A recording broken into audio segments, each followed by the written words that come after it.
ప్రభు నామమున కృపా సమాధానములు తండ్రి మనందరికీ దయచేయును కాక. ఆమేన్. వాక్యం చదువుకుందాం పరిశుద్ధ గ్రంథం నుండి. ద్వితీయోపదేశ కాండము 32వ అధ్యాయము 4వ వచనం చదువుకుందాం.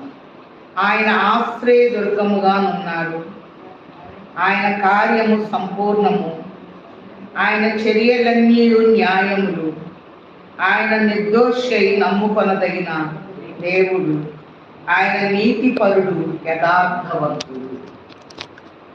దయానిధివై ఉన్న తండ్రి, మీ ఏర్పాటును బట్టి, మీ అనాది సంకల్పమును బట్టి, నీ పరిశుద్ధ మందిరములోనికి మమ్మల్ని ఆహ్వానించిన తండ్రి వందనములు. నమ్ముట నీ వలనైతే నమ్మువానికి సమస్తము సాధ్యమే అని బయలుపరిచిన తండ్రి వందనములు. నిన్ను నమ్ముట ద్వారా ఎలాంటి అద్భుతములు జరగనయున్నవో నాయన, జరుగుచున్నవో చూడగలిగిన జ్ఞాననేత్రమును నాకు మాకు ఇచ్చి సంపూర్ణముగా నన్ను మరుగు చేసి మిమ్మును మీరు కనపర్చుకొనమని, మీ నామమంతటి కంటే మీ వాక్యమునే గొప్ప చేసి ఉన్న యేసు నామములో వేడుకొంచున్నాము తండ్రి. ఆమేన్.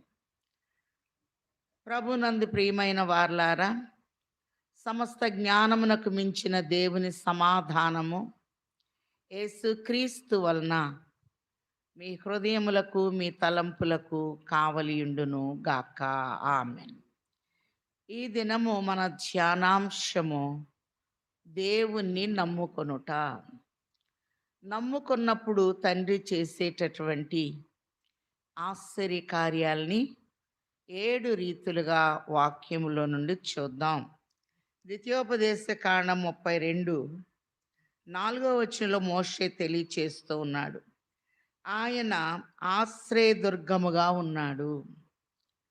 సామెతలు 18:10లో చూస్తే, యెహోవా నామము బలమైన దుర్గము, నీతిమంతుడు అందులోనికి ప్రవేశించి సురక్షితముగా నుండును అని చూస్తూ ఉన్నాం. ఆయన ఆశ్రయదుర్గముగా ఉన్నాడు, ఆయన కార్యము సంపూర్ణము. దేవుని మీద మనం ఏదన్నా అంశం పెట్టినప్పుడు సంపూర్ణముగా తండ్రి ఆ కార్యాన్ని జరిగించువారై ఉన్నారు. ఆయన చర్యలన్నీ న్యాయములు, ఆయన నిర్దోషై నమ్ముకొనదగిన దేవుడు. మన ప్రభువు నిర్దోషి.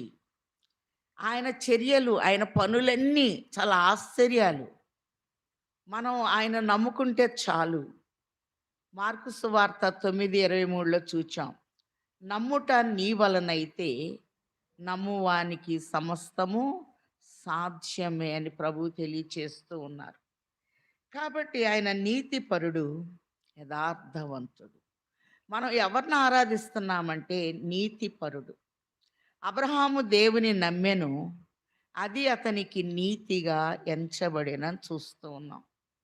యథార్థవంతుడు.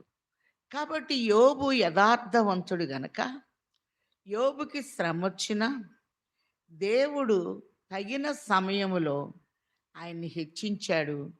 పోగొట్టుకున్న దానికి రెండంతలు ఇచ్చి వేసినట్లుగా మనం చూస్తూ ఉన్నాం. కాబట్టి నిర్గమాకాండము 4వ అధ్యాయంలో మనం చూస్తే, మోషే ద్వారా దేవుడు అద్భుతాలని జరిగిస్తూ ఉన్నాడు. మరి వచ్చే నెలలో మనం మోషే సుకోపో దేశాల్లో ప్రవేశించు వారమై ఉన్నాము గనక, నిర్గమాకాండం 4వ అధ్యాయంలో మోషేతో దేవుడు అంటున్నాడు, నీ చేతిలో ఏముంది అంటే కర్ర అని చెప్తున్నాడు. అంటే మోషే చేతిలో కర్ర ఉందని తెలియదా దేవునికి? దేవుడు మాట్లాడే మాటల్లో ప్రత్యేకత ఉంది. కర్ర అంటే చూచేవాళ్ళకి అది కర్రగా కనపడుతుంది, కానీ మోషే చేతిలో పాము ఉంది, లేకపోతే ఫరో ఉన్నాడు. సహజంగా చిన్నపిల్లలు తాతల్ని ఆడిస్తూ ఉంటాడు. మోషేకి ఫరో తాత అవుతాడు. నీ చేతులు ఏముందంటే కర్ర, కింద ఏంటే పామైంది. ఆకాశము నా సింహాసనము, భూమి నా పాదపీఠము. కాబట్టి మోషే చేతిలో ఉన్న కర్ర పామయింది. దాన్ని తోక పట్టుకొని తల క్రిందకి దించాలి. మీ తాతని నువ్వు ఆడించాలయ్యా. 10 తెగుళ్ళతో నువ్వు ఆడించాలి. ప్రతిసారి వచ్చి నిన్ను ప్రార్థన చేయమని అడుగుతూ ఉంటాడు. హెబ్రీలు నన్ను నమ్ముకొని ఉన్నారు గనక మీ విషయంలో ఆశ్చర్య కార్యాలను జరిగిస్తాను అని ప్రభువు తెలియచేస్తూ ఉన్నారు. నీ చేతిని ఛాతీ మీద పెట్టుకో అన్నప్పుడు మరి మోషే అలా పెట్టాడు, అది కుష్టయింది. మళ్ళీ తీసినప్పుడు మళ్ళీ పెడితే అది బాగయింది. ఒకసారి చూద్దాం నిర్గమాకాండము 4వ అధ్యాయము, నిర్గమాకాండము 4వ అధ్యాయము 4వ వచనం. అప్పుడు యెహోవా నీ చెయ్యి చాపి దాని తోక పట్టుకొనమనగా అతడు తన చెయ్యి చాపి దాన్ని పట్టుకొనగానే అది అతని చేతిలో కర్ర ఆయను. ఆయన దాని చేత వారు తమ పితరుల దేవుడైన యెహోవా అనగా అబ్రహాము దేవుడు, ఇస్సాకు దేవుడు, యాకోబు దేవుడు నీకు ప్రత్యక్షమాయనని నమ్ముదురనెను. ఇక్కడ మనం చూస్తే అబ్రహాము దేవ అనగా విశ్వాసము, ఇస్సాకు దేవ అనగా విధేయత, యాకోబు దేవ అనగా పోరాటము. కాబట్టి అబ్రహాము లాంటి విశ్వాసం మనకుండాలి. అందుకే అబ్రహాము దేవుని నమ్మెను, అది అతనికి నీతిగా ఎంచబడెను. ఇస్సాకు విత్తనం వేస్తే నూరంతల ఫలం వచ్చింది. ఎవరు ఎల్లగొట్టారో వాళ్ళు ఎత్తుక్కుంటూ వచ్చి, నువ్వు మా రాజ్యంలో మా దగ్గర లేకపోతే దీవెనే మాకు లేదు అని చెప్పి మళ్ళీ ఆయనతో సమాధాన పడినట్లుగా మనం చూస్తూ ఉన్నాం. ఇస్సాకులో ఉన్న విధేయత ఇస్సాకును గొప్ప చేసినట్టు చూస్తున్నాం. యాకోబు మనుష్యులతో దేవునితో పోరాడి గెలిచాడు. అలాగునే ప్రార్థన, ప్రసవ వేదన ప్రార్థన చేయు వాలిమ్మో తండ్రి, నిసుపై నావి జ్ఞాపన ప్రార్థన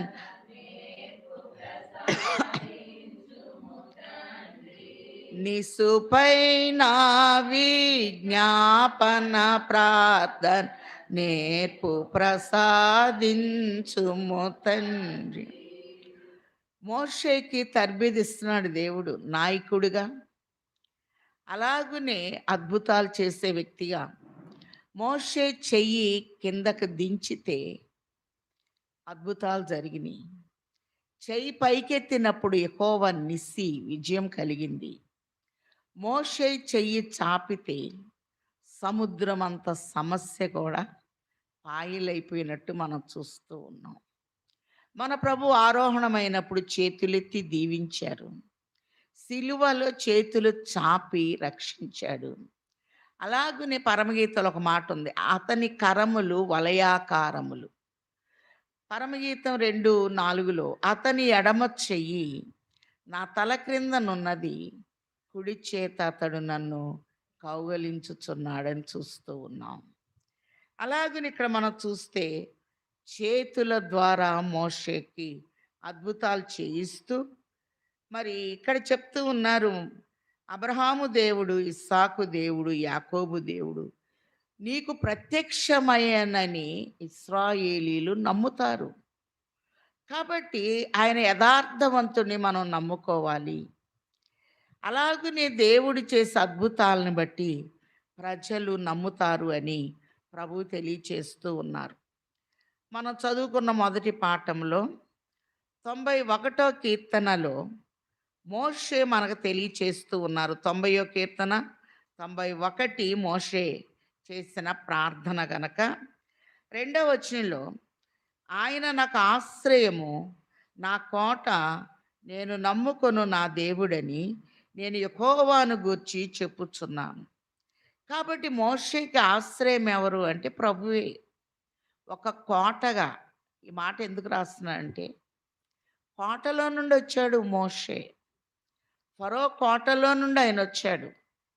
జకరియా గ్రంథము 9వ అధ్యాయము 12వ వచనంలో, జకరియా 9:12లో బంధకములలో పడియుండియు నిరీక్షణ గలవారులారా మీ కోటను మరలా ప్రవేశించుడి, రెండంతలుగా మీకు మేలు చేసేదను.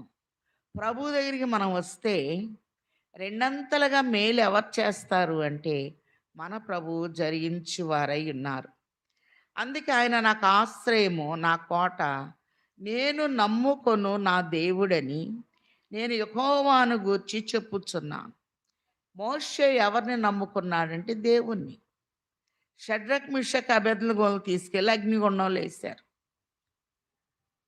ఆ వీణ, విపంచక వాయిద్యాలన్నీ వాయించేటప్పుడు తెలియకుండానే ఇలా ఊగుతారు. కానీ వాళ్ళు చాలా నిష్ట నియమాలతో నిలబడ్డారు. ఎవరు నమస్కారం చేయరో వాళ్ళని అగ్నిగుండంలో వేస్తారని తెలుసు. వాళ్ళు చక్కని మాట అన్నారు. నెబుకద్నెజరు, ఇందును గూర్చి నీకు జవాబు చెప్పవలెనన్న చింత మాకు లేదు. మేము అగ్నిగుండంలోనికి వెళ్ళినా మమ్మల్ని రక్షించుటకు మా దేవుడు సమర్థుడు. రక్షించకపోయినా పర్వాలేదు, కాలిపోతాం. ఎంత గొప్ప నమ్మకం, ఎంత గొప్ప విశ్వాసము. చిన్న దావీదు వస్తూ ఉంటే 6 మూరల జానడు గొలియాతు వస్తున్నాడు. గొలియాతు తన ఈటెను నమ్ముకున్నాడు, తన ఎత్తును నమ్ముకున్నాడు, తన బలాన్ని నమ్ముకున్నాడు, తన రాగి కవచాన్ని నమ్ముకున్నాడు. చిన్ని దావీదు దేవుని నిబంధనను నమ్ముకున్నాడు. సున్నతి లేని ఫిలిస్తీని జయించటానికి ఇన్ని కావాలా? ఇంత చేటు వణకాలా? ఒడిశలో ఒక రాయి తీసుకొట్టాడు. దేవుని పేరున యుద్ధానికి నీ మీదకు వస్తున్నాను అన్నాడు. నమ్ముట నీ వలనైతే నమ్మువానికి సమస్తము సాధ్యమే. దేవుని మీద మనం భారం పెట్టినప్పుడు అది ఎంత గడ్డు సమస్య అయినా చక్కగా దేవుడు పరిష్కారాన్ని చూపించువారై ఉన్నారు. మోషే అంటున్నాడు, ఆయన నాకు ఆశ్రయము, నా కోట, నేను నమ్ముకొను నా దేవుడు. కాబట్టి నేను ఆయన నమ్ముతున్నా. దేవుణ్ణి ఎప్పుడైతే మనం నమ్ముతూ ఉంటామో ఆశ్చర్య కార్యాలని తండ్రి మన పట్ల జరిగించువారై ఉన్నారు. మరి దేవుని చిత్తమైతే వచ్చే ఈరోజు ఎఫెసులో ఉండాలని చెప్పి కోరుకుంటున్నా. నాకు ఇప్పటి నుంచి కోరిక 7 సంఘాలకు వెళ్ళాలి. మరి చాలా ఖర్చుతో కూడిందైనా అది 4 రోజులే. కానీ ప్రార్థన చేసుకున్న, నమ్ముట నీ వలనైతే నమ్మువానికి సమస్తము సాధ్యం. ఎఫెసు అనగా కోర తగినది. అలాగని ఇక్కడ మనం చూస్తే కీర్తన 24 ప్రభు అంటున్నారు, నీ కోరిక నెరవేర్చి నీ ఆలోచన యావత్తును సఫలపరుచునుగాక. చాలా కోరికలు ఉంటాయి, కానీ మన ఆలోచనలన్నిటినీ ఎవరు సఫలం చేయాలి అంటే ప్రభు సఫలపరుచువారై ఉన్నారు అని ప్రభు తెలియచేస్తూ ఉన్నారు.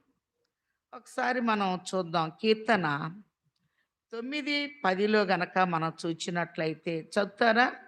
కీర్తన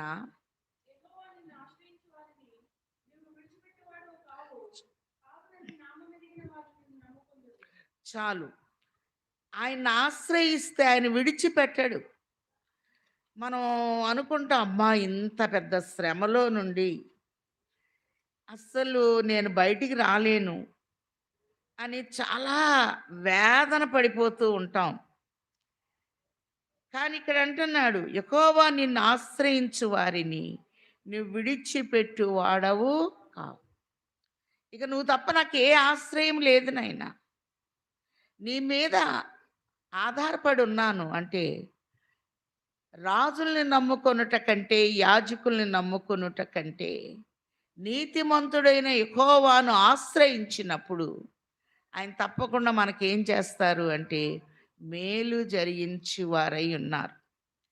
అందుకే మరి ఇక్కడ చక్కని మాటను మనకు బయలుపరుస్తూ ఉన్నారు. ఒకసారి చూద్దాం. కీర్తన 9:9 నుండి చూద్దాం. నలిగిన వారికి తాను మహా దుర్గమగును. ఒక్కోసారి మన మనసు నలిగిపోతూ ఉంటుంది. విరిగి నలిగిన హృదయమును నేను అలక్ష్యము చెయ్యను అని ప్రభువు చెప్తున్నారు. ఆపత్కాలములలో వారికి మహాదుర్గమగును. కాబట్టి దుర్గము అంటే ఒక ఆశ్రయము. ప్రతి ఒక్కరి జీవితంలో ఏదో ఒక ఆపద అనేది కనపడుతూ ఉంటుంది. యెహోవా నిన్ను ఆశ్రయించు వారిని నీవు విడిచిపెట్టువాడవు కావు.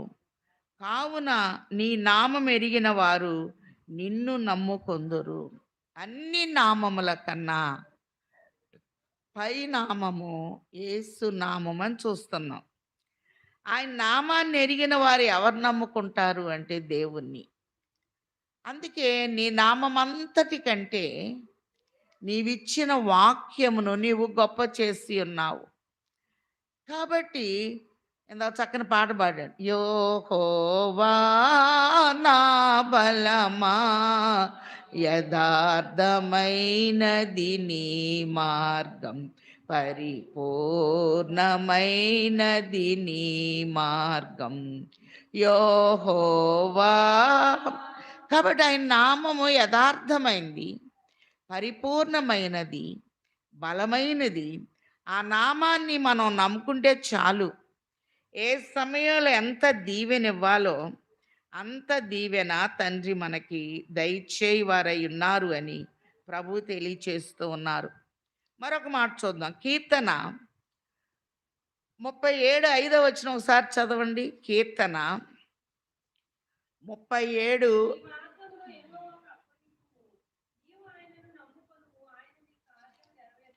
చాలు. నీవేయని నమ్మిక యేసు నాకు నీవేయని నమ్మిక నీవే మార్గంబు నీవే సత్యంబు నీవే జీవంబు నీవే సర్వంబు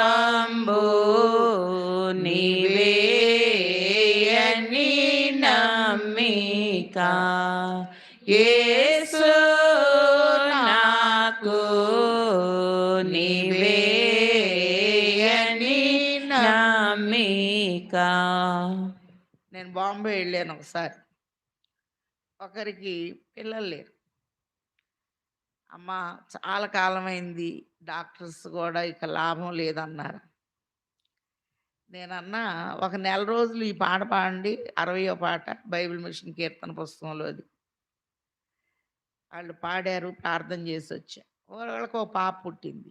ఇదివరకు కూడా చెప్పి ఆ పిల్లకి మీరే పేరు పెట్టండి అంటే నమ్మిక అని పెట్టి, మహాసభ రాగానే ఆ పాప నా దగ్గరికి వచ్చి ఆంటీ నాకు మీరేనంటగా పేరు పెట్టింది. అంటే నమ్మిక.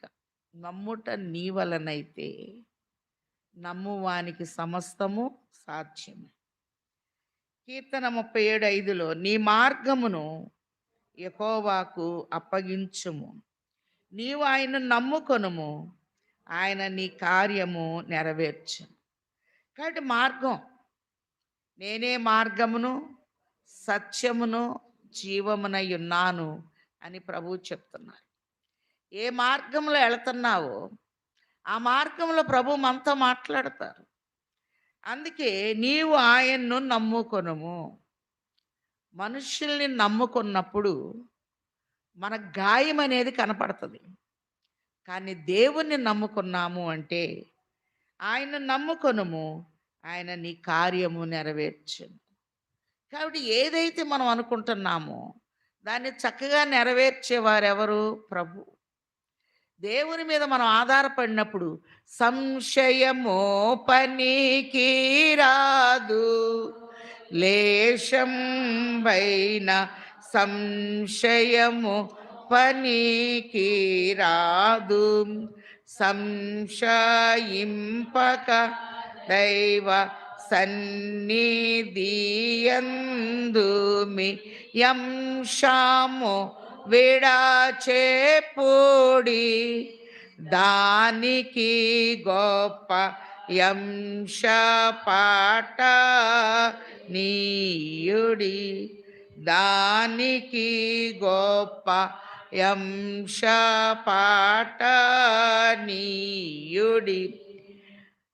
ఇర్మియా 17 అధ్యాయము 17 వచనం ఒకసారి చూద్దాం. ఇర్మియా గ్రంథము 17 అధ్యాయములో మనం చూచినట్లయితే ఉమ్,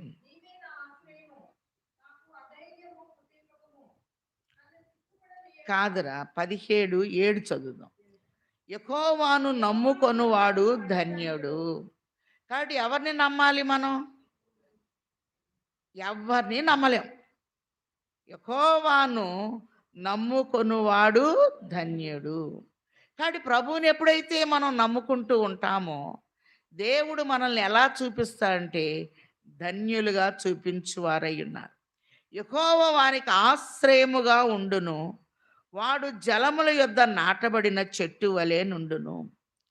మొదటి కీర్తనలో చూస్తున్నాం, నీటి ఓరన నాటబడినదై ఆకు వాడక తన కాలమందు ఫలమిచ్చు చెట్టు వలె ఉండును, అతడు చేయునదంతయు సఫలమగును.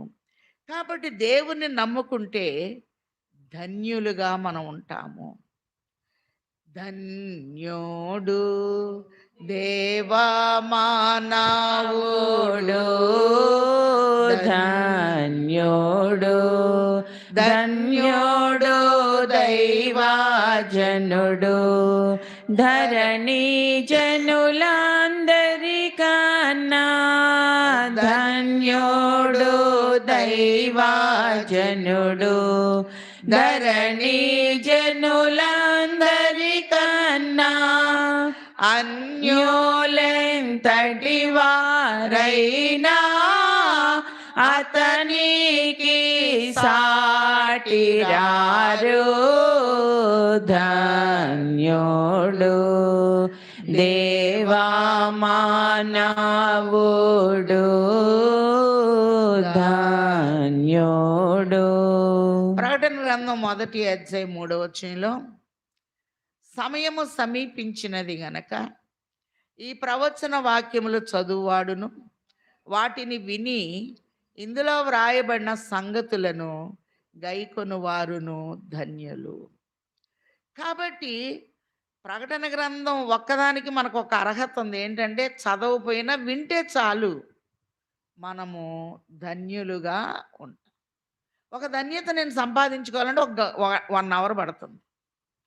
ఆ గ్రంథం చదివినప్పుడు లేకపోతే విన్నప్పుడు కూడా ధన్యత అనేది మనకి వచ్చి వేస్తుంది అని ప్రభు తెలియచేస్తున్నారు. అందుకే ఇర్మియా అనగా గోజాడుట, ప్రలాపించుట. మనకి ఏదన్నా శ్రమ వచ్చినప్పుడు ప్రభు పాద సన్నిధిలోనికి వెళ్ళి గోజాడినప్పుడు మన అంతరంగానికి జవాబును ప్రభు అందిస్తారు. మన మనస్సును తేలిక చేస్తారు ప్రభు. మరి యోబు గ్రంథము 11:5-6 వచనాల్లో, దేవుడు నీతో మాట్లాడిన మేలు, ఆయన నీతో వాదించిన మేలు, ఆయనే జ్ఞాన రహస్యములు నీకు తెలియచేసిన మేలు, అప్పుడు జ్ఞానము నీ యోచనకు మించినదని నీవు తెలుసుకుందు. వేదంతో ఆయన సన్నిధిలోకి వచ్చినప్పుడు మన తలంపుకి తన తలంపును అందిస్తారు. యథార్థత మన జ్ఞానానికి దేవుడు బయలుపరచువారై ఉన్నారు. అందుకు రహస్యములు దేవునికి చెందును అని ప్రభు తెలియచేస్తూ ఉన్నారు. కాబట్టి వాక్యం చదివితే ధన్యత, వాక్యం విన్నప్పుడు ధన్యత. ఇర్మియా అనగా గోజాడుట, ప్రలాపించుట. ఒక గడ్డు సమస్య వచ్చినప్పుడు ప్రభు పాదాల దగ్గరికి మనం వస్తే ఆయన మనకు చక్కటి జవాబును అందించువారై ఉన్నారు. యెహోవాను నమ్ముకొనువాడు ధన్యుడు, యెహోవానికి ఆశ్రయముగా ఉండును, వాడు జలముల యొద్ద నాటబడిన చెట్టు వలె ఉండును. కాబట్టి మనం పచ్చగా ఉండేటట్లు, మనం వికసించేటట్లు ఎవరు చేస్తారు అంటే ప్రభు చేయువారై ఉన్నారు అని ప్రభు తెలియచేస్తూ ఉన్నారు. అంత మాత్రమే కాదు, జకరియా గ్రంథము 12వ అధ్యాయంలో మనం చూచినట్లయితే మరి ప్రభువు తను పరిచయం చేసుకుంటూ ఉన్నాడు. ఇక్కడ ఆయన ఎవరు అనేది మర్చిపోయారు అసలు. అప్పుడు ఇశ్రాయేలీయులకి తను పరిచయం చేసుకుంటూ, అసలు నేను ఎవరినో తెలుసా అని ప్రభు చెప్తూ, దేవోక్తి ఇశ్రాయేలును గూర్చి వచ్చిన యెహోవా వాక్కు. అంటే దేవుణ్ణి మర్చిపోయారు. వీళ్ళకంత ఐగుప్తి ఆచారాలు, ఐగుప్తి పద్ధతులే వీరిలోనికొచ్చినియి. నిజ దేవుని వాగ్దానాన్ని నమ్మే స్థితిలో లేరు.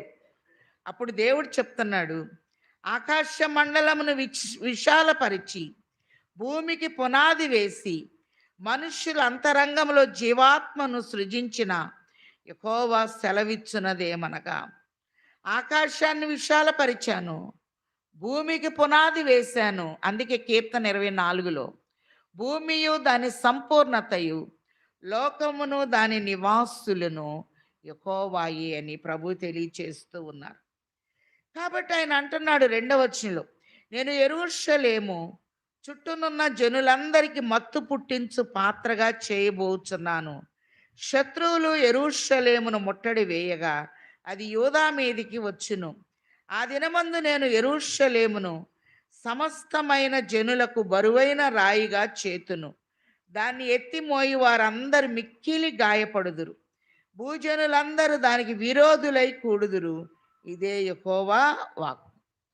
భూజనులందరూ మరి యెరూషలేముకు విరోధముగా నిలబడతారు. ఆఖరి మన భారతదేశంతో సహా. కానీ ఇక్కడ ఒక చక్కని మర్మాన్ని ప్రభు చెప్తున్నారు 5వ వచనం. అప్పుడు యెరూషలేములోని అధికారులు, యెరూషలేము నివాసులు తమ దేవుడైన యెహోవాను నమ్ముకొనుట వలన మాకు బలము కలుగుచున్నదని తమ హృదయమందు చెప్పుకొందురు. దేవుణ్ణి మేము నమ్ముకుంటున్నాం, మాకేమొస్తుందంటే బలము. ప్రభువుని నమ్ముకుంటే నీకు ధైర్యం వస్తుంది.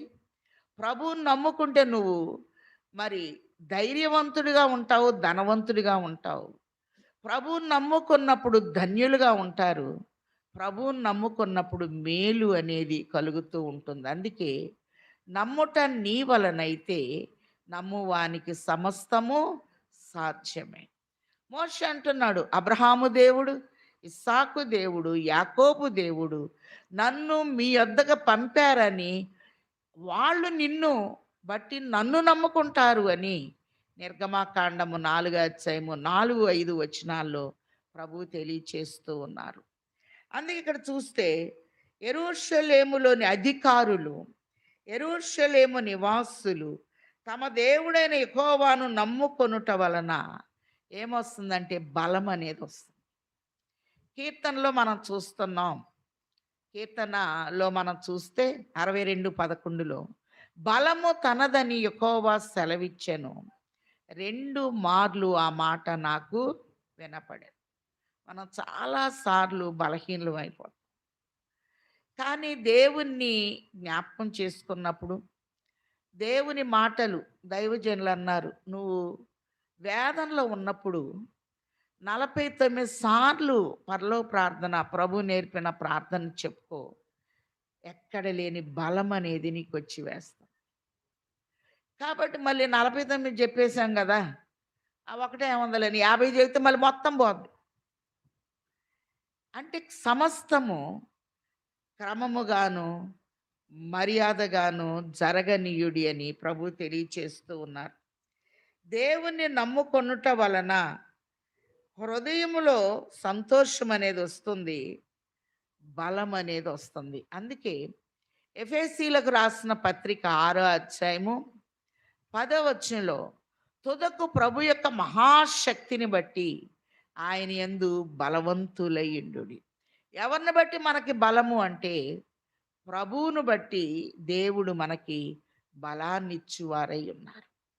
ఏ సమయంలో మనల్ని ఎలా నిలబెట్టాలో, ఏ సమయంలో ఎంతగా బలపరచాలో పౌలు గారు అంటారు, నన్ను బలపరచు వాన్ని బట్టి నేను సమస్తము చేయగలను అని చెప్పి చక్కగా తెలియచేస్తూ ఉన్నారు. అబ్రహాము దేవుని నమ్మెను, అది అతనికి నీతిగా ఎంచబడెను. కాబట్టి రాను రాను మరి స్ఫురణ సంఘానికి చెప్తూ ప్రకటన 2:10లో ప్రభు చెప్తున్నారు, 10 దినములు శ్రమ కలుగును, నమ్మకముగా ఉండుము, శ్రమ వచ్చినప్పుడు మనలో ఏముండాలి? నమ్మకము అనేది ఉండాలి. మరి నేను నీకు జీవ కిరీటాన్ని ఇస్తాను అని ప్రభువు తెలియచేస్తూ ఉన్నారు.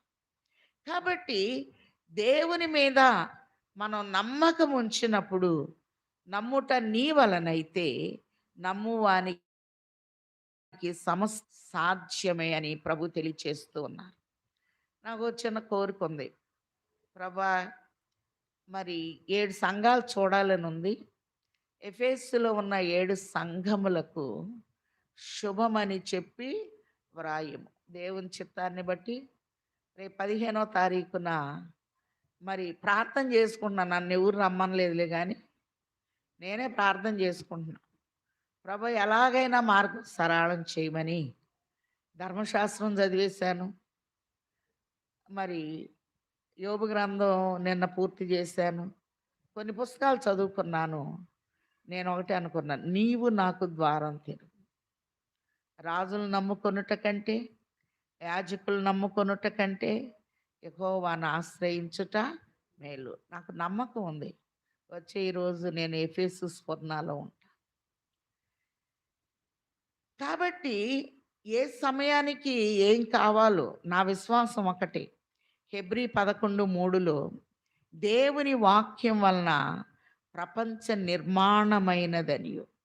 వాక్యం ప్రపంచ నిర్మాణం చేసినప్పుడు మన ఆలోచనను చక్కగా నిర్మాణం చేస్తాడు దేవుడు.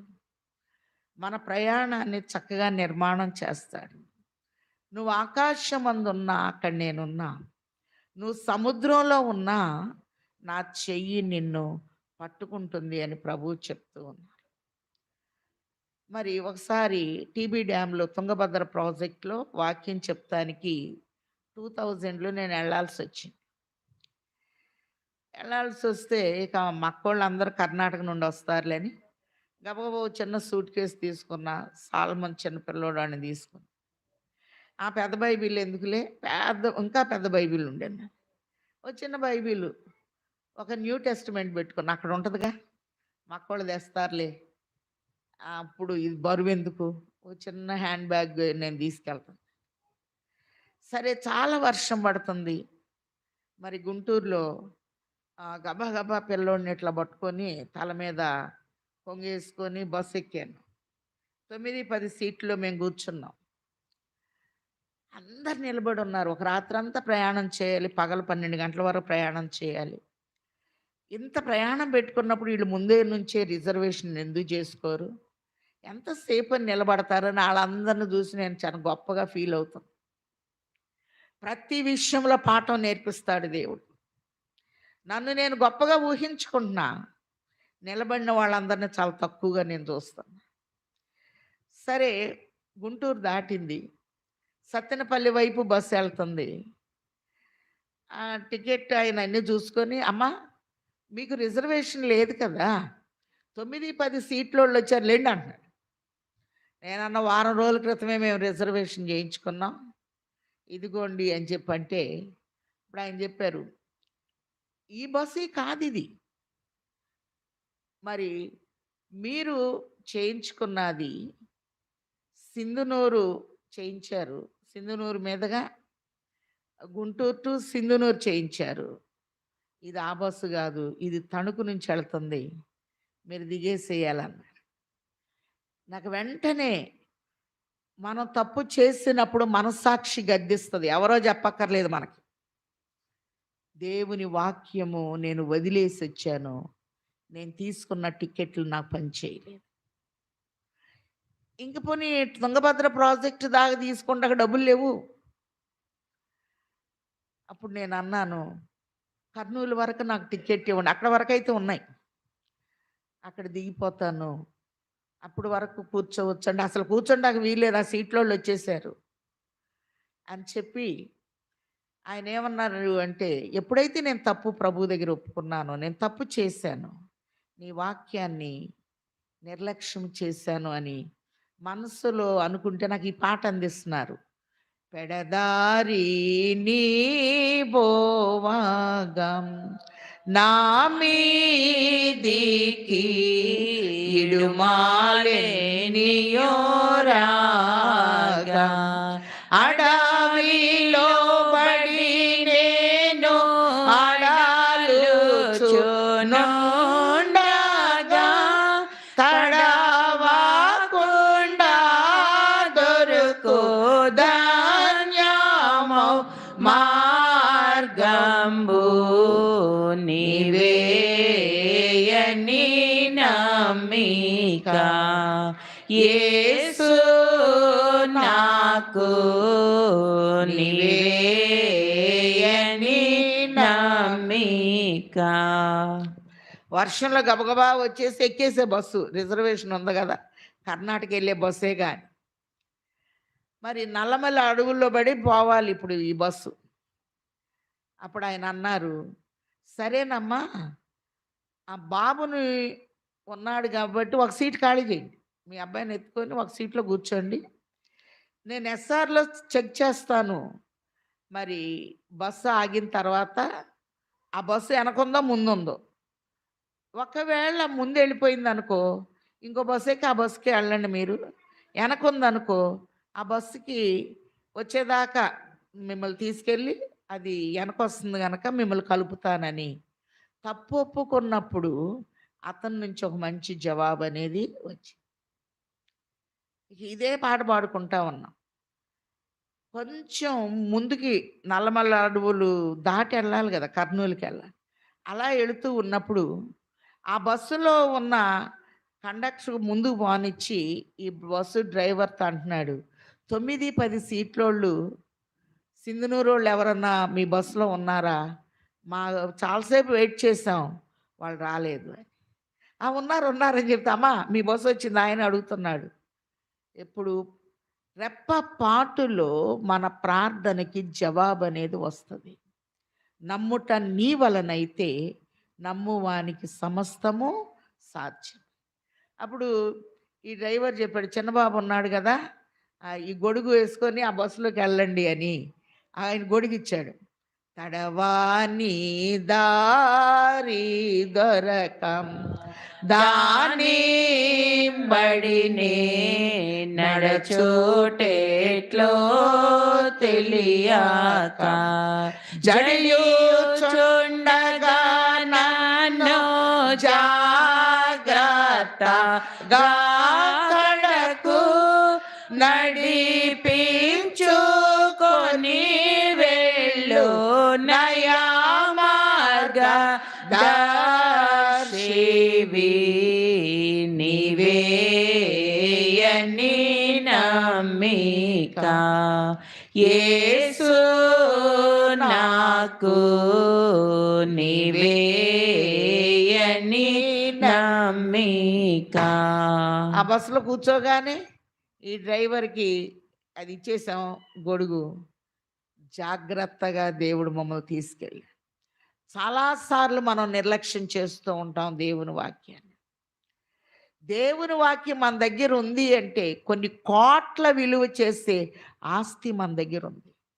119 దావీదు కీర్తన 173లో దావీదు అంటాడు, వేల కొలది వెండి బంగారు నాణ్యముల కంటే నీవిచ్చిన ధర్మశాస్త్రము నాకు మేలు అని.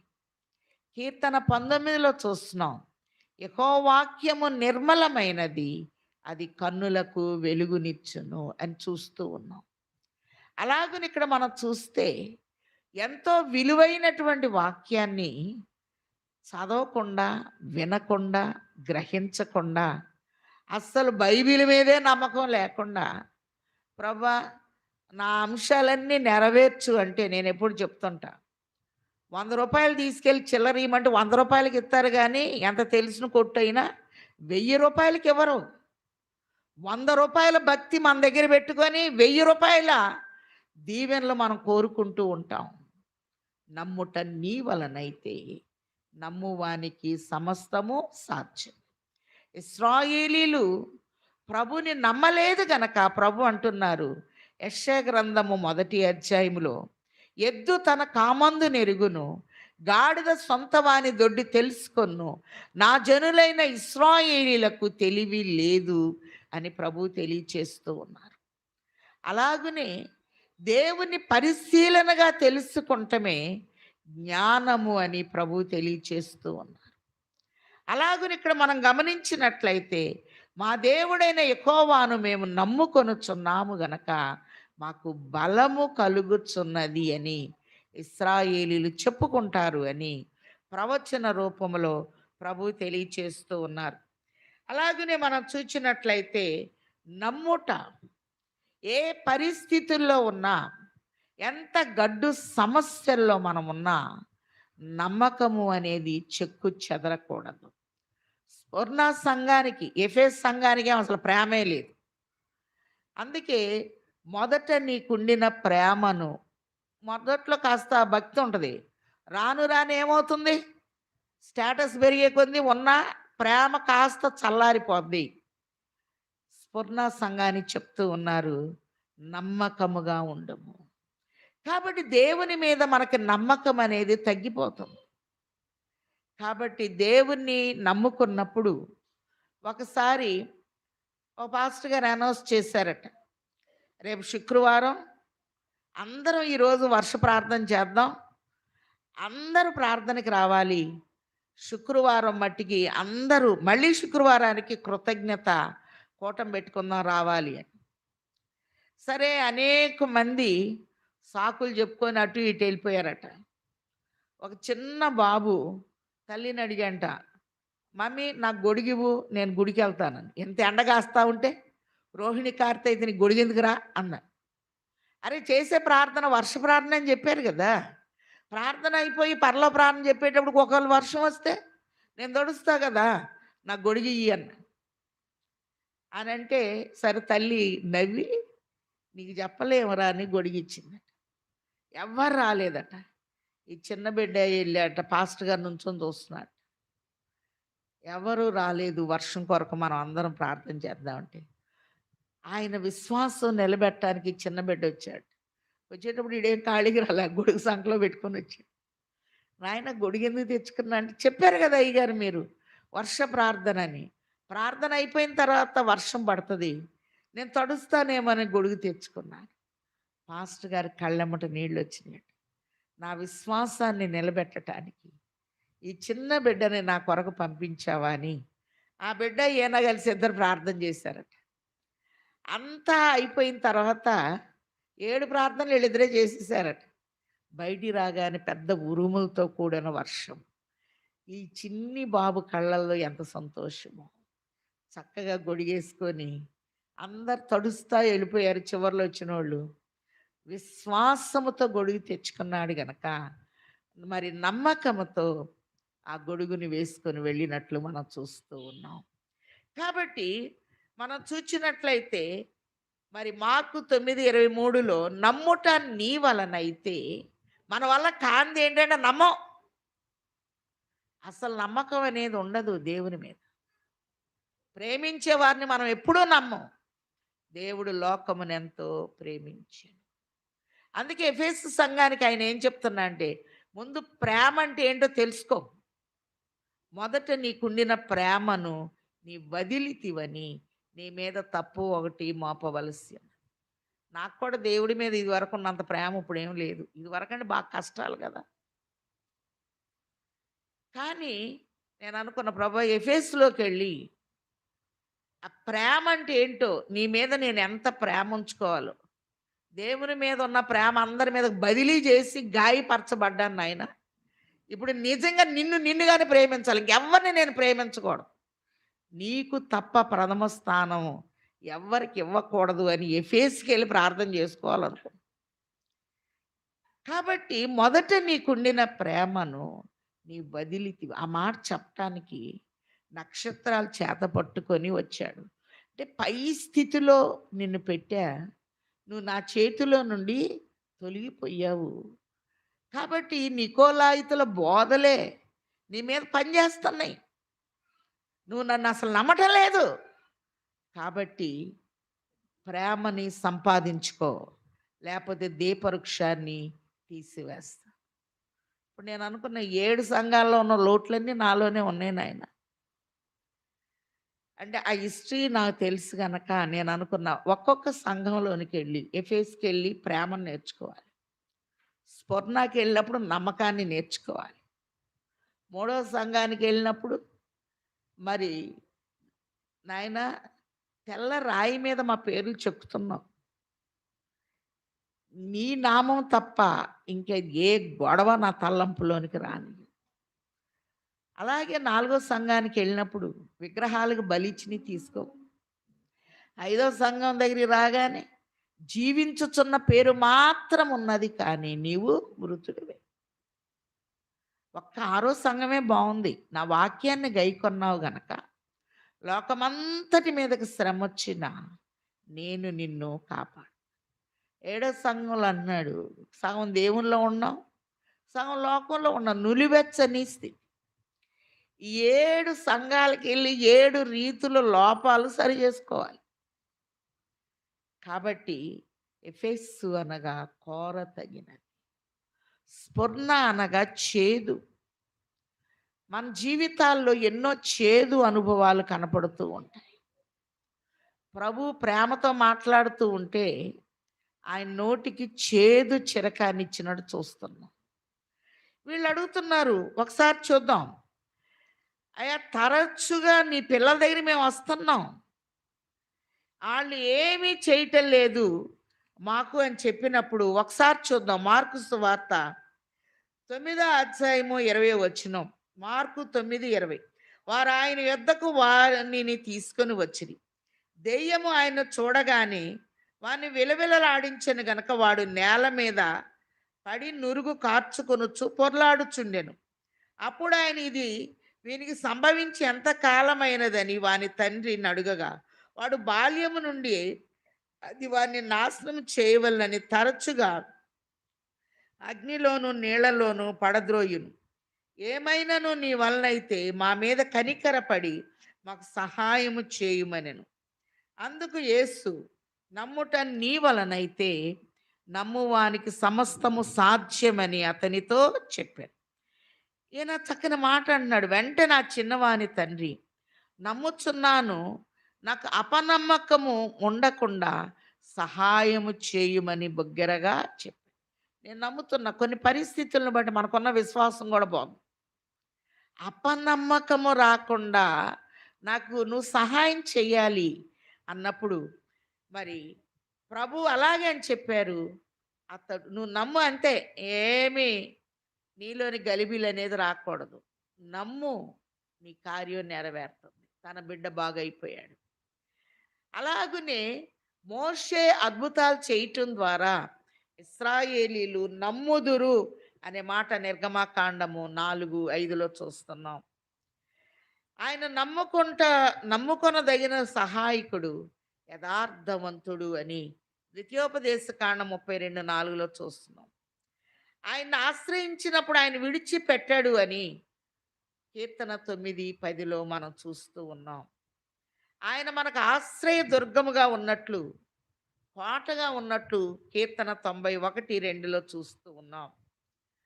కీర్తన 37లో మనం చూస్తున్నాం 5వ వచనంలో, నీ మార్గము యెహోవాకు అప్పగించు. ఆయన నమ్ముకో, ఏ మార్గంలో వెళుతున్నావు ఆ మార్గంలో న్యాయం జరిగిస్తాడు. అలాగనే ఆరోదిగా ఇశ్రాయేలీలు తమ దేవుణ్ణి నమ్ముకున్నారు గనక వారికి బలము అనేది కలిగినట్టు చూస్తూ ఉన్నాం. ఇర్మియా 17:7లో చూస్తున్నాం, యెహోవాను నమ్ముకున్నప్పుడు ధన్యులుగా కనపడినట్టు చూస్తూ ఉన్నాం. నమ్ముకుంటే బలం వస్తుంది, నమ్ముకుంటే ప్రేమ వస్తుంది, నమ్ముకుంటే మేలు జరుగుతుంది, నమ్ముకుంటే యథార్థవంతులుగా ఉంటాం, నమ్ముకున్నప్పుడు నీతి పరులుగా అబ్రహాములాగా ఉంటాం, నమ్ముకున్నప్పుడు ఆయన కోటలాగా ఉంటాడు, నమ్ముకున్నప్పుడు సమస్తము సమకూడే ఏర్పాటుని దేవుడు చేస్తాడు గనక మరి నమ్ముట నీ వలనైతే నమ్మువానికి సమస్తము సాధ్యమే. ప్రభు నమ్ముకొని విశ్వాసముతో మరి ప్రభువులో ముందుకు మనం వెళ్ళగలిగిన స్థాయిని ఆయన పిల్లలమైన మనకు తండ్రి ముమ్మరముగా దయచేయును గాక. ఆమెన్. ప్రధాన బోధకుడు అయ్యున్న తండ్రి వందనములు. నమ్ముట నీ వలనైతే నమ్మువానికి సమస్తము సాధ్యమే అని నిన్ను నమ్ముకొనుటను బట్టి నీవు మాకిచ్చే ఆధిక్యతలు బయలుపరిచి 7 రీతులుగా బలపరిచిన తండ్రి వందనములు. నిన్ను నమ్ముకోగలిగిన స్థితిని నీ పిల్లలమైన మాకిచ్చి వేయుమని, మాకు నమ్మకము కలిగించుటకు నాయనా వచ్చివేసిన మహోన్నతుడయ్యున్న యేసు నామములో బ్రతిమిలాడి వేడుకొనుచున్నాము తండ్రి. ఆమేన్. అదృశ్యుడైన తండ్రి యొక్కయు అద్వితీయుడైన కుమారుని యొక్కయు అంతరంగ నివాసి అయిన పరిశుద్ధాత్మ తండ్రి సంపూర్ణ సహాయము సమృద్ధి సమకూర్పు ఆయన పిల్లలమైన మనకు నూతన సంవత్సరంలో అడుగుపెట్టిన ప్రతి ఒక్కరికి తండ్రి ముమ్మరముగా దయచేయును గాక. ఆమేన్. మనం అందరం